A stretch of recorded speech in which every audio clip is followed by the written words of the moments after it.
Hey genius, welcome back to my channel. So genius, आज अपन start करने जा रहे हैं रेशियो एनालिसिस के इलस्ट्रेशंस।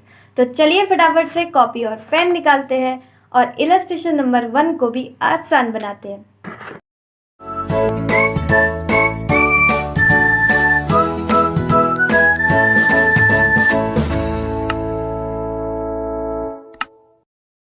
तो चलिए क्वेश्चन पढ़ना स्टार्ट करते हैं। Illustration number 1। In a meeting held at Solan towards the end of 2019, the directors of Messrs HPCL Limited have taken a decision to diversify. तो ये तो आपको समझ ही आ रहा होगा, सिंपल सी इंग्लिश है कि उन्होंने डाइवर्सिफाई करने का डिसीजन लिया है।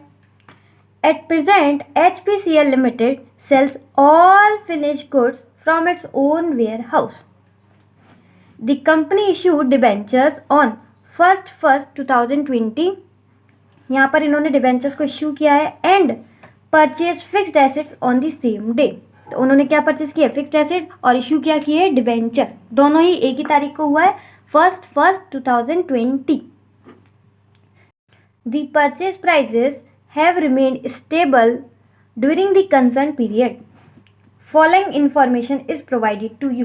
तो अब हमें कुछ इन्फॉर्मेशन प्रोवाइड की है। इन्फॉर्मेशन में सबसे पहले हमें दे रखा है इनकम स्टेटमेंट। यहाँ पर हमें क्या क्या देखो गिवन है, जो चीज़ें गिवन है, यानी कि जैसे cash sales, credit sales, COGS, gross profit, operating expenses, net profit, ये सारी चीज़ें जो भी हमें गिवन है ये 2019 से रिलेटेड और 2020 दोनों ईयर से रिलेटेड गिवन है। ठीक है, आगे हमें क्या दे रखा है? आगे हमें इनकम स्टेटमेंट के बाद बैलेंस शीट भी गिवन है। Balance sheet assets and liability, तो ये सारे एसेट्स दे रखे हैं, फिर लाइबिलिटीज़ दे रखे हैं दोनों ईयर की, 2019 एंड 2020। ठीक है, तो ये सारे आपको दे ही रखे होंगे, एक बार इसे रीड आउट कर लेना। फिक्स्ड एसेट्स, उसके बाद रिसीवेबल्स मतलब डेटर्स दे रखे हैं, कैश एट बैंक, स्टॉक, और इन सबको टोटल करके आ जाएगा टोटल करंट एसेट्स। फिर दे रखे हैं पेबल्स यानी कि क्रेडिटर्स अपने करंट लाइबिलिटीज़, और total current liabilities. Total current liabilities में सिर्फ पेबल्स ही हैं यानी कि क्रेडिटर्स। उसके बाद दे रखा है वर्किंग कैपिटल यानी कि current assets minus current liabilities, ये दे रखा है हमें working capital.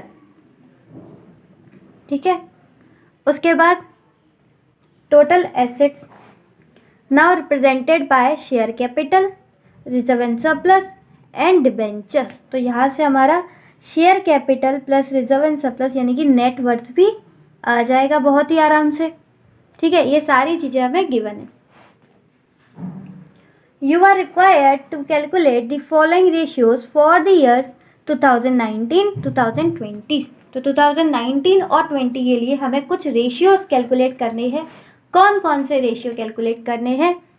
Gross profit ratio, operating expenses to sales ratio, operating profit ratio, capital turnover ratio, stock turnover ratio, net profit to net worth ratio and receivable collections period. ठीक है, ratio relating to capital employed should be based on the capital at the end of the year. इसका मतलब क्या है? इसका मतलब ये बोल रहे हैं, जब भी आप जिस रेशियो में यूज़ करोगे कैपिटल एम्प्लॉयड, ठीक है, जब भी आप क्या यूज़ करोगे? कैपिटल एम्प्लॉयड यूज़ करोगे, तो वहाँ पर कैपिटल कौन सी कंसीडर की जाएगी?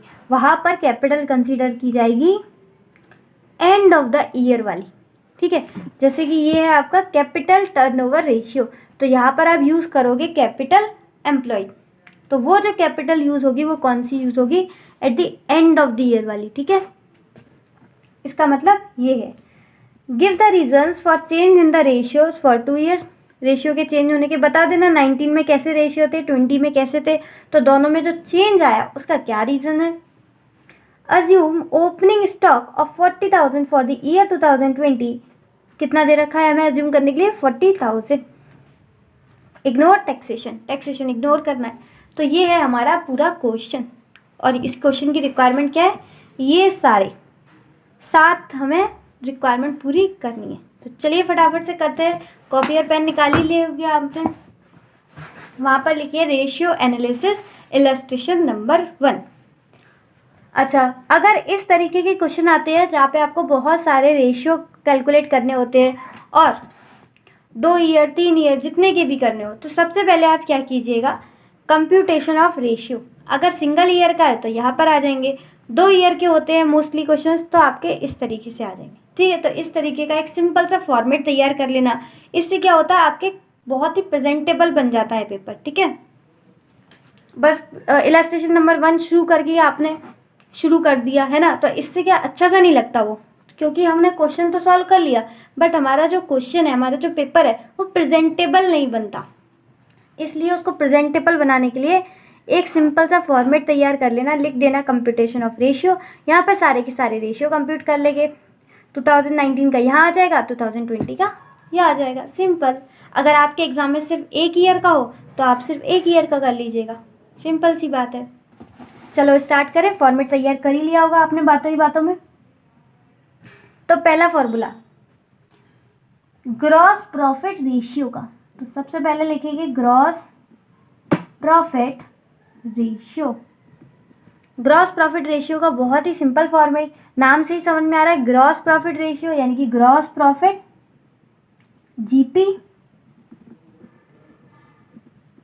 और ग्रॉस प्रॉफिट किससे रिलेटेड होता है, तो जिससे रिलेटेड होता है वो आ जाएगा आपका डिनोमिनेटर में। किससे रिलेटेड होता है, सेल से। तो फॉर्मूला बन गया gross profit upon sales. Percentage में आंसर निकालना है तो इंटू 100 कर देंगे। ठीक है, अब देखो हमें 19 की ग्रॉस प्रॉफिट देखनी है, सेल्स देखनी है, इंटू 100। 20 का ग्रॉस प्रॉफिट देखना है, सेल्स देखना है, इंटू 100। आ जाओ, तो ये चीज़ हमें इनकम स्टेटमेंट में दे रखी होगी।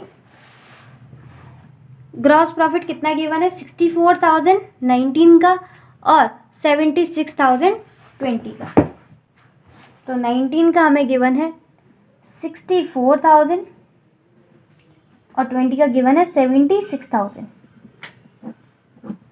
ठीक है, अब सेल्स देखते हैं दोनों ईयर्स की। तो ये cash sales plus credit sale, total sales हमें कितनी दे रखी है, कैश प्लस क्रेडिट, ये हमें दे रखा है 3 लाख रुपीज़ और ये हमें दे रखा है 3,74,000। तो टोटल सेल्स हमें दे रखा है 19 का 3 लाख और 20 का दे रखा है 3,74,000। अब बस क्या करना है, इंटू 100 करेंगे तो आंसर हमारा परसेंटेज में आ जाएगा। चलो कैलकुलेट करते हैं साथ के साथ। 64,000 डिवाइडेड बाय 3 लाख इंटू 100, ये आ गया 21.33%। 21.3%। सेकेंड 76,000 डिवाइड बाय 3,74,000 इंटू 100, ये आ गया 20.3%। बस इतना सा सिंपल था, पहली रिक्वायरमेंट हो गई। सेकेंड देखो क्या दे रखा है, operating expenses to sales ratio. Operating expenses to sales ratio, इसको लिखते हैं operating expenses to sales ratio. नाम से ही समझ में आ रहा है इसका फॉर्मूला, तो operating expenses to sales ratio यानी कि पहले ऑपरेटिंग एक्सपेंसेस आ जाएगा और उसके बाद सेल्स। तो operating expenses upon sales into 100। ठीक है, परसेंटेज में निकालना ना, इंटू 100। तो अब हम 19 का ऑपरेटिंग एक्सपेंसेस देखेंगे, उसका सेल्स इंटू 100।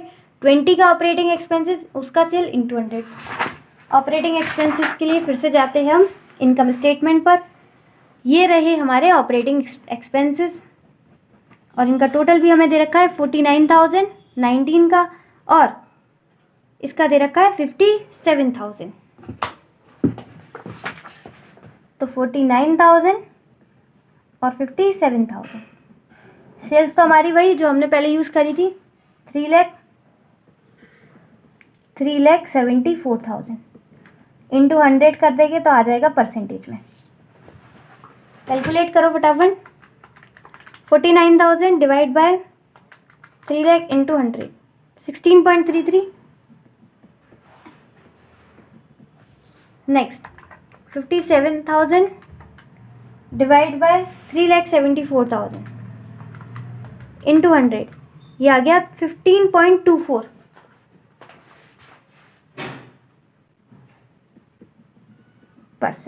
ठीक है, ये हो गया हमारा सेकेंड क्वेश्चन भी complete. Now move to the third requirement. Third requirement है ऑपरेटिंग प्रॉफिट रेशियो। तो नेक्स्ट अपन लिखते हैं operating profit ratio. Operating profit ratio, तो इसका फॉर्मूला कैसे बनेगा? ऑपरेटिंग प्रॉफिट, तो ऊपर आ जाएगा ऑपरेटिंग प्रॉफिट। ये भी किससे जनरेट होता है? सेल्स से, तो ये भी रिलेटेड है आपका सेल्स से, तो नीचे आ जाएगा सेल्स। तो ऑपरेटिंग प्रॉफिट अपॉन सेल्स, और परसेंटेज में निकालना है तो इंटू 100। ठीक है ना? तो कोई भी फॉर्मूला आपको याद करने की ज़रूरत नहीं है। ठीक है, सारे फॉर्मूले वहीं से बनते हुए। सबसे ज़्यादा लोगों को दिक्कत रेशियो एनालिसिस में आती है कि वो फॉर्मूले रटना शुरू कर देते हैं, क्वेश्चंस करते ही नहीं है। अरे भाई, क्वेश्चन करोगे तो फॉर्मूले अपने आप हो जाएंगे। ठीक है, तो आपको बिल्कुल रटने की ज़रूरत नहीं है। ठीक है, क्वेश्चन करते करते प्रैक्टिस हो जाती है। ऑपरेटिंग प्रॉफिट, तो ऑपरेटिंग एक्सपेंसेस माइनस करके ऑपरेटिंग प्रॉफिट आ ही जाएगा। तो यहाँ पर हमारे ऑपरेटिंग एक्सपेंसेस माइनस हो गए थे, तो यहाँ पर प्रॉफिट आ गया 15,000 और यहाँ पर आ गया 19,000। ठीक है, तो 15,000 19,000। ठीक है ना? अब सेल्स वही अपना 3,74,000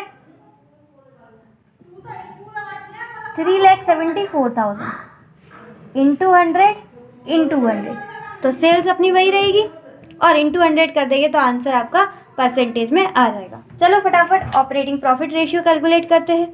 15,000 डिवाइडेड बाय 3 लाख इंटू 100, ये आ गया 5%। नेक्स्ट 19,000 डिवाइड बाय 3,74,000 इंटू 100, ये आ गया 5.08%। ठीक है, तो ये हमारा third complete. Now move to the next 4। क्या है? 4 है कैपिटल टर्नओवर रेशियो। याद है ना कैपिटल टर्नओवर रेशियो? इसके लिए कुछ बोला था क्वेश्चन ने, अभी याद आ जाएगा। पहले लिखते हैं कैपिटल टर्नओवर रेशियो। अब यहाँ पर देखना कैपिटल टर्नओवर रेशियो, तो कैपिटल टर्नओवर मतलब पहले ये आएगा और उसके बाद ये, यानी फॉर्मूला कैसे बनेगा? टर्नओवर पहले आएगा और कैपिटल बाद में। तो टर्नओवर मतलब अपना सेल्स और कैपिटल अपनी वो कैपिटल एम्प्लॉयड,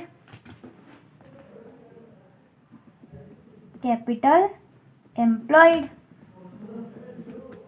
ठीक है, और ये आपका टाइम्स में आ जाएगा, तो इंटू 100 करने की ज़रूरत नहीं है। सेल्स हमें पता ही है 3 लाख और यहाँ पर थी 3,74,000। और कैपिटल एम्प्लॉयड के लिए उन्होंने क्या बोला था? उन्होंने ये बोला था कि कैपिटल एम्प्लॉयड कैसी कंसीडर की जाएगी? Eight the end of the year वाली, है ना? तो eight the end of the year वाली कैपिटल एम्प्लॉयड हमें दे रखी है 75 + 25, ये आ गया हमारा 1 लाख।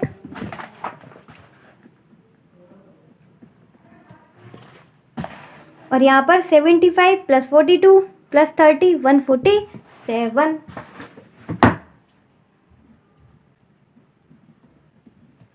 हो गया, कैपिटल एम्प्लॉयड आ गया।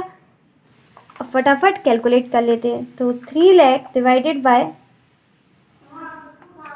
1 लाख, ये आ गया 3 टाइम्स। नेक्स्ट 3,74,000 डिवाइडेड बाय 147,000, ये आ गया 2.542, तो 2.54 हो गया। नेक्स्ट है stock turnover ratio. Fifth, stock turnover ratio. तो ये भी क्या है, स्टॉक टर्नओवर, टर्नओवर यानी कि टर्नओवर पहले ये आएगा और फिर ये, तो टर्नओवर पहले और डिवाइड बाय एवरेज स्टॉक। तो टर्नओवर पे क्या लिखेंगे, सेल्स, और नीचे लिखेंगे एवरेज स्टॉक, ठीक है ना। एवरेज स्टॉक जिसे कैलकुलेट नहीं करना होता हो तो बहुत ही सिंपल है, opening stock plus closing stock divide by 2। यहाँ पर लिख भी सकते हो average stock, opening stock plus closing stock divide by 2। तो अब लिखना शुरू करते हैं, ठीक है ना। अब देखो यहाँ पर क्या है, सेल्स अपॉन एवरेज स्टॉक। यहाँ पर एक और चीज़ लिख लेना, COGS। इट मीन्स कि अगर सेल्स और COGS दोनों ही यूज़ कर सकते हैं, लेकिन पहला प्रेफरेंस आपका जाएगा COGS में, ठीक है ना। अगर क्वेश्चन में आपको बहुत ही आसानी है COGS कैलकुलेट करने में, तो आप पहला किसको देंगे, COGS। तो देखते हैं क्वेश्चन में COGS कितना दे रखा है। तो हम बहुत ही आसानी से COGS दे रखा है, तो हम इसी को करेंगे, ठीक है। तो 2,36,000, 2,98,000, 2,36,000, 2,98,000। उसके बाद करना है एवरेज स्टॉक कैलकुलेट। तो एवरेज स्टॉक का यहाँ पर फॉर्मूला है, इसी से हम कैलकुलेट कर लेंगे। तो सबसे पहले 19 का, तो 19 का opening stock plus closing stock divide by 2। तो ओपनिंग स्टॉक हमें दे रखा था 40,000, तो कैलसी पर आ जाते हैं 40,000 plus closing stock 60,000 plus 60,000 divide by 2, तो ये आ जाएगा 50,000। तो 50,000 आ गया एवरेज स्टॉक। उसके बाद 20 का, तो देखो जो उसका क्लोजिंग होगा 19 का, तो 19 का जो क्लोजिंग होगा वही क्या हो जाएगा, 20 का ओपनिंग। तो 20 का ओपनिंग हो गया 60,000 प्लस 20 का क्लोजिंग कितना है, 94,000 डिवाइड बाय 2, तो ये आ गया 77,000। अगर इसमें कोई दिक्कत हो तो आप कमेंट सेक्शन में मुझसे पूछ सकते हैं, ठीक है। और हाँ, इससे रिलेटेड मुझे आपको एक बात भी पूछनी है, ठीक है। आपसे कमेंट सेक्शन में पूछूंगी मैं, लेकिन वो वीडियो के एंड में बात करेंगे। इस क्वेश्चन से रिलेटेड मैं आपसे 2 बात एक्स्ट्रा करने वाली हूँ, और वो दोनों बात आपको मुझे कमेंट सेक्शन में बताना है। वीडियो का एंड में करेंगे, अभी क्वेश्चन पर फोकस करते हैं, ठीक है। तो चलो कैलकुलेट करते हैं स्टॉक टर्नओवर रेशियो। तो 2,36,000 COGS divide by average stock 50,000, तो ये आ गया 4.72।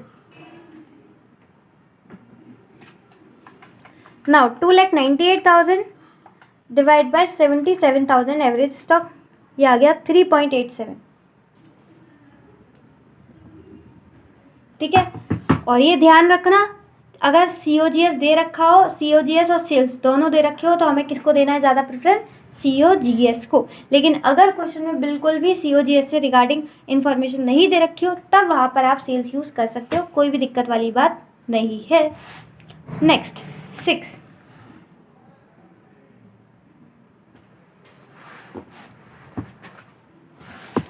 है net profit to net worth ratio. Net profit to net worth ratio, net profit to net worth ratio. तो ये तो क्वेश्चन में ही आंसर छुपा है, वैसी वाली बात हो गई। Net profit to net worth ratio यानी कि net profit upon net worth. ये मैंने क्वेश्चन में भी आपको बताया था, जब क्वेश्चन पढ़ रहे थे तब मैंने आपको बताया था नेट वर्थ कैसे कैलकुलेट होगी। तो सबसे पहले नेट प्रॉफिट मिलेगा इनकम स्टेटमेंट में 15,000, 19,000, 15,000, 19,000। उसके बाद नेट वर्थ मिलेगी बैलेंस शीट में share capital plus reserve and surplus, तो 75 प्लस 25 ये हो गया 1 लाख। और यहाँ पर होगा 75 प्लस 42, तो 1 मिनट में कर लेते हैं। 75 प्लस 42 ये हो गया 1,17,000। बस आ गया, इंटू 100 कर देंगे तो ये परसेंटेज में कैलकुलेट हो जाएगा ratio. 15,000 divide by 1 lakh into 100 ये आ गया 15%। 19,000 डिवाइड बाय 1,17,000 इंटू 100 ये आ गया 16.239, तो इसको राउंड ऑफ करेंगे 16.24। ये भी हमारा कंप्लीट। नाउ लास्ट ही होगा शायद 7 है रिसीवेबल कलेक्शन पीरियड। तो यहाँ पर थोड़ी सी स्पेस की कमी है, यहाँ पर हो नहीं पाएगा, इसको नेक्स्ट पेज पे करते हैं। 7 रिसीवेबल कलेक्शन पीरियड, इसको थोड़ा डिटेल में करना है इसलिए हम इसे यहाँ पर आराम से करते हैं, ठीक है। रिसीवेबल कलेक्शन पीरियड का फॉर्मूला सिंपल, 365 अपॉन DTR यानी डेटर टर्नओवर रेशियो, ठीक है। इस तरीके से शॉर्ट में याद करोगे तो आपको याद रहेगा। Receivable collection period 365 upon DTR, क्योंकि अक्सर लोग इसी चीज़ में कंफ्यूज होते हैं, इसलिए इसका शॉर्ट में याद रखना आप 365 upon DTR, debtor turnover ratio. अब आप उसको थोड़ा सा खोल सकते हो, तो 365, ठीक है, डिवाइडेड बाय DTR यानी कि डेटर टर्नओवर रेशियो। तो पहले डेटर टर्नओवर रेशियो, तो पहले डेटर नहीं आएगा, क्या आएगा, टर्नओवर, यानी कि पहले क्या आएगा, सेल्स, उसके बाद आएंगे डेटर्स। अच्छा, डेटर से रिलेटेड कौन सी सेल होती है बताओ? तो डेटर से रिलेटेड सेल होती है क्रेडिट सेल, तो उसको पूरा लिखते हैं क्रेडिट सेल्स, ठीक है, क्योंकि न्यूमरेटर डिनोमिनेटर में एक दूसरे से रिलेशन बनता है तभी फॉर्मूले बनते हैं, ऐसे ही कुछ भी नहीं बनता, ठीक है। तो डेटर से रिलेटेड कौन है, सेल्स या क्रेडिट सेल? क्रेडिट सेल, ये ज़्यादा अच्छा लग रहा है ना। अच्छा, यहाँ पर डेटर्स जो होते हैं वो यहाँ पर एवरेज यूज़ किए जाते हैं, ठीक है। जैसे हमने अभी स्टॉक टर्नओवर रेशियो देखा था, अभी देखा था, भूल गए क्या? ये रहा स्टॉक टर्नओवर रेशियो, तो वहाँ पर क्या यूज़ किया था, एवरेज स्टॉक। तो यहाँ पर भी हम क्या यूज़ करते हैं, एवरेज डेटर। लेकिन क्वेश्चन में अगर आप देखो, कहाँ गए डेटर, ये रे रिसीवेबल्स, ये रे डेटर। क्वेश्चन में अगर देखो तो 19 के डेटर दे रखे हैं क्लोजिंग डेटर और 20 के क्लोजिंग डेटर, यानी कि दोनों के क्या दे रखे हैं हमें, क्लोजिंग डेटर। लेकिन अगर आप देखो तो एवरेज डेटर निकालने के लिए, जैसे कि अभी हमने एवरेज स्टॉक निकाला था, उसी तरीके से एवरेज डेटर निकालने के लिए हमें चाहिए opening debtor plus closing debtor divide by 2। तो एवरेज डेटर के लिए हमें ये फॉर्मूला करना पड़ेगा, opening debtor plus closing debtor divide by 2। अब देखो, अब 20 का तो हम एवरेज डेटर निकाल सकते हैं, क्योंकि जो 19 का क्लोजिंग होगा वही तो 20 का ओपनिंग होगा, जो 19 का क्लोजिंग डेटर होगा वही 20 का ओपनिंग डेटर होगा, यानी कि 2020 में ओपनिंग डेटर भी है क्लोजिंग डेटर भी है, तो opening debtor plus closing debtor divide by 2, यानी कि 2020 में तो हम एवरेज डेटर कैलकुलेट कर सकते हैं। लेकिन ये बताओ, क्या 2019 में हम एवरेज डेटर कैलकुलेट कर सकते हैं? 2019 में तो हमारे पास क्या है, सिर्फ क्लोजिंग डेटर, ओपनिंग डेटर तो है ही नहीं। कोई मुझे बता सकता है 2019 का ओपनिंग डेटर? जब है ही नहीं तो बता कैसे सकते, है ना। तो 2019 का हमारा ओपनिंग डेटर नहीं है, क्योंकि अगर आप देखो तो स्टॉक से रिलेटेड तो उन्होंने ओपनिंग दे रखा था, लेकिन डेटर से रिलेटेड ऐसी कोई एक्स्ट्रा लाइन नहीं दे रखी थी कि ओपनिंग डेटर हमें ये अज्यूम करना है। अगर ये दे रखा होता, ऐसी लाइन जैसी लाइन स्टॉक के लिए दे रखी थी, ऐसी लाइन अगर डेटर के लिए दे रखी होती तो हम एवरेज डेटर कैलकुलेट कर लेते, ठीक है। पर ऐसी लाइन सिर्फ किसके लिए दे रखी थी, स्टॉक के लिए, इसलिए हमने एवरेज स्टॉक कैलकुलेट कर दिया। लेकिन ऐसी लाइन अगर डेटर के लिए दे नहीं रखी तो हमें ओपनिंग डेटर नहीं पता, ओपनिंग डेटर नहीं पता, तो ओपनिंग डेटर कैसे यहाँ पर कैलकुलेट करेंगे? Opening debtor plus closing debtor divide by 2, क्योंकि 2019 का हमें ओपनिंग डेटर ही नहीं पता। इतनी सारी कहानी क्यों कही है मैंने?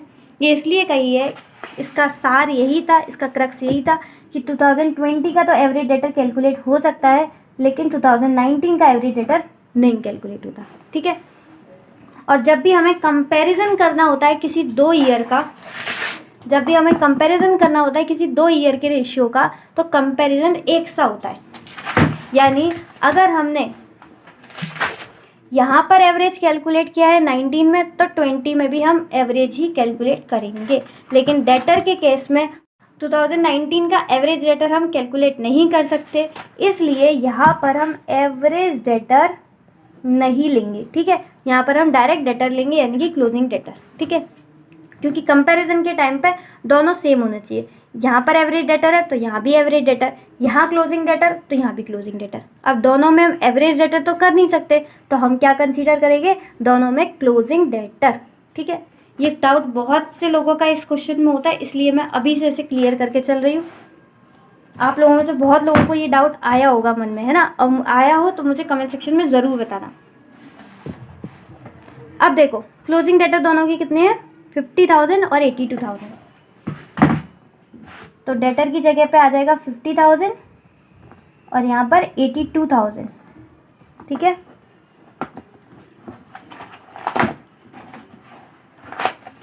और ऊपर आ जाएगा 365। ये 19 का बन रहा है, ठीक है ना, और ये 2020 का बन रहा है।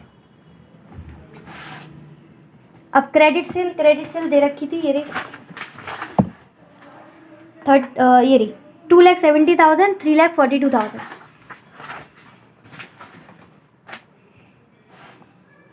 2,70,000 और कितना था?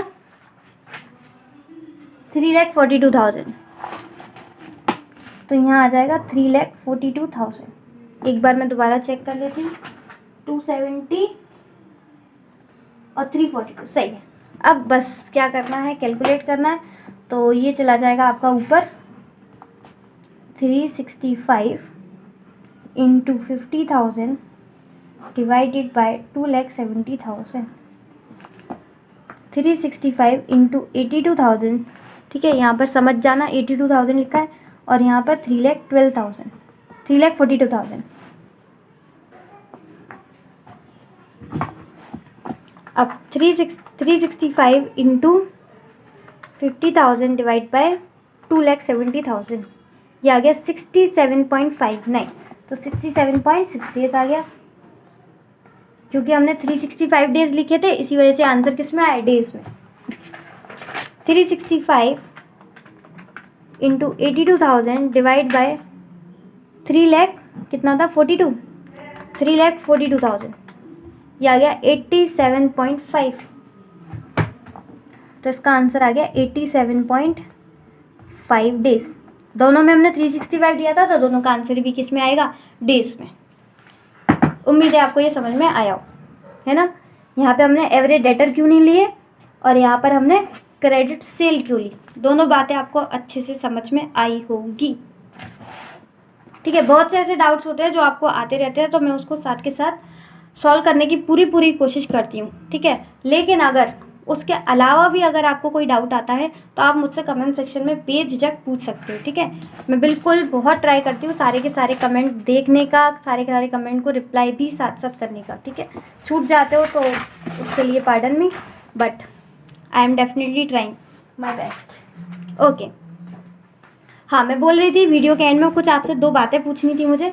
पहली बात है तो ये क्वेश्चन की स्टार्टिंग में, तो यहाँ पहली बात तो मुझे आपको बतानी थी कि जिसके जो भी ओल्ड मटेरियल यूज़ कर रहा होगा तो वहाँ पर एक 2000 का मिस प्रिंट होगा, उसको काट दीजिएगा। और उसकी वजह से यहाँ पर ये जो है ना, ये भी गलत आ रहे होंगे ऑपरेटिंग एक्सपेंसेस, और नेट प्रॉफिट भी गलत आ रहा होगा। ठीक है, तो उसको आप ठीक कर लीजिएगा। ICAI ने अपनी वेबसाइट पर जो मटेरियल अभी जो नेक्स्ट लेटेस्ट मटेरियल डाला है उसमें ये सारी चीज़ें उन्होंने ठीक कर दी है, तो आप भी ये चीज़ ठीक कर देना। ठीक है, और दूसरी बात आपसे मुझे ये पूछनी थी कि अभी जो लेटेस्ट मटेरियल है वहाँ पर ये लिखा हुआ है opening stock of 40,000 for the year 2020। तो ये ICICI ने लिख रखा है, ठीक है, 2020। मुझे ये बताना कि यहाँ पर 2019 होना चाहिए या 2020। और मैं ये भी बता दूँ कि ICICI ने क्या लिखा है, 2020। अब मुझे आप कमेंट सेक्शन करके बताना कि 2019 लिखना चाहिए यहाँ पर या 2020। ये चीज़ आप बताओगे, और ये चीज़ किस किस के में गलत है ये भी बताना, और उसको ठीक कर लिया है या नहीं ये भी मुझे पता चलना चाहिए, ठीक है। आज के लिए बस इतना ही। If the video is helpful for you then hit the like button, दिल खोल के लाइक करो, and share with your mates as well if it is up. जैसे आपको पसंद कंटेंट आ रहा है, होप सो आपके फ्रेंड्स को भी आएगा, तो उनके साथ भी शेयर कर दीजिएगा। एंड अगर आप तक ने अब तक सब्सक्राइब नहीं किया है तो सब्सक्राइब करो, किसका वेट कर रहे हो। सारे के सारे सॉल्यूशंस आपको मिल जाएंगे, और कोई भी अन्यथा प्रॉब्लम हो वो भी आप डिस्कस कर सकते हो कमेंट सेक्शन में। इसी के साथ खुश रहिए, मुस्कुराते रहिए, मिलते हैं नेक्स्ट वीडियो में, तब तक के लिए bye bye, be happy always.